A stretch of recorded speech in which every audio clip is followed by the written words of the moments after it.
In the bustling heart of Lagos, Nigeria, a boy named Samuel grew up with a gift for seeing the world in strokes of color and splashes of emotion through his art. His childhood, vibrant and full of promise, darkened abruptly when his beloved mother passed away. She was his first teacher in the ways of the brush and palette, and her death left a void in his heart that echoed through his canvas. Samuel's father, Toby, crushed by grief, found solace in the arms of a new wife, Ngozi, whom he brought into their home with hopes of mending their fractured lives. Ngozi, with her practiced smile and honeyed words, initially appeared to be a beacon of renewal. However, beneath her charming veneer lurked a cunning and cold spirit. She gradually began to manipulate her new husband, feeding on his vulnerability and twisting his perception of his son. Over time, Ngozi's influence painted Samuel's father a different shade, one that viewed his own son with suspicion and disdain. One day, Samuel's younger sister, a stepsister from Ngozi, who Ngozi cared for so much, was offering to help him with washing the dishes. As soon as Ngozi barged in to him washing the dishes with his sister Simisola, she grabbed Simisola, pulled her away, and slapped Samuel extremely hard. Hearing Samuel's cries, his father rushed down to see what the commotion was, but instead, Ngozi lied to him. He told me that I wasn't his real mother and I should get away from this house. Immediately after saying that, she burst into fake tears. Toby, Samuel's father, got so angry that he broke all of his art supplies. Despite Samuel telling him that he didn't say that, his father only seemed to believe Ngozi. This treatment continued for days, weeks, months, and years. As Samuel grew, so did Ngozi's hatred for Samuel and control over the household. The young boy, who once roamed his home freely, creating art from the beauty he saw in everyday life, found himself relegated to the shadows, burdened with chores and harsh words. Ngozi's manipulation deepened, cleverly concealing her cruelty under a facade of discipline. She convinced Samuel's father that the boy needed to learn hard work and humility, far away from his dreams of art. Despite Ngozi's efforts to quench his artistic fire, Samuel's passion for art burned brighter with each challenge. He used scraps of discarded material, mixing natural pigments with whatever he could salvage. His art became an act of defiance, a silent protest painted in the hidden corners of his world. As Samuel reached his late teens, the local community began to notice the poignant beauty of his works. A friendly neighbor, recognizing his talent, secretly submitted one of Samuel's paintings to a local art competition. To everyone's surprise but his own, Samuel won first place, earning him a small exhibition at a Lagos gallery. Samuel's paintings, vibrant depictions of Nigerian life and poignant portraits of unseen struggles, resonated deeply with viewers.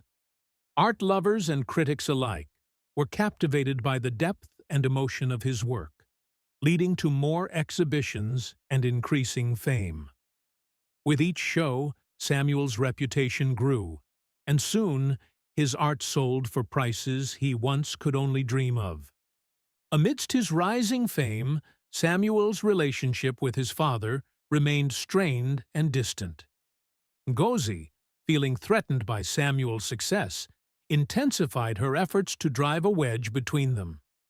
She whispered lies and stoked the fires of envy and misunderstanding, painting Samuel as ungrateful and arrogant in his father's eyes.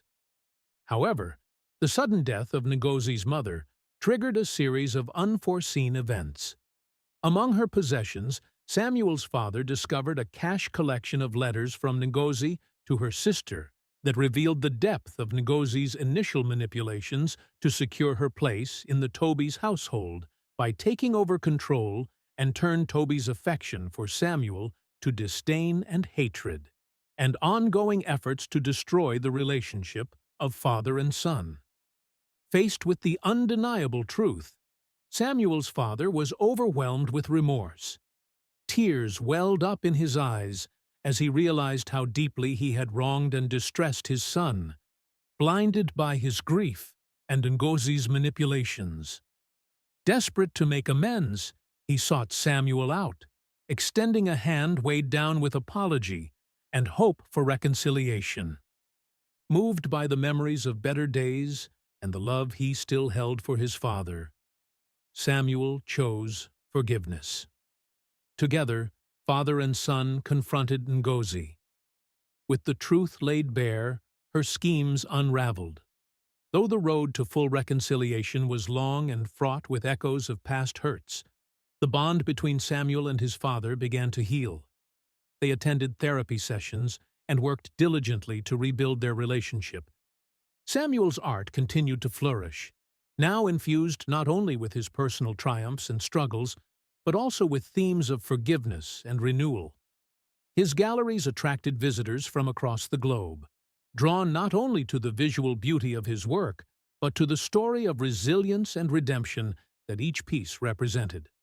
In the end, Samuel not only became a celebrated artist, but also a symbol of reconciliation for many. His life, once overshadowed by manipulation and loss, transformed into a masterpiece of its own, a vivid tapestry woven from the darkest and brightest threads of human experience. As for Ngozi, her exposure brought so much shame and regret that she could not bear to stay any longer with father and son.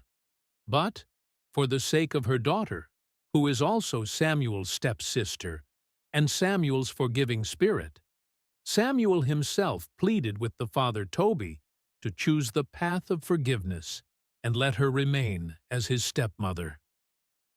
"What?"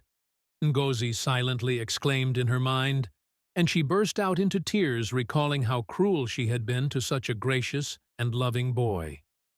She pledged to be the best mum she could be to him, and thanked father and son for their unconditional forgiveness. In life, we make mistakes that seem so surreal that we sometimes wonder whether we are the ones who actually made them. Giving ourselves a second chance through forgiveness has the potential to change us for good.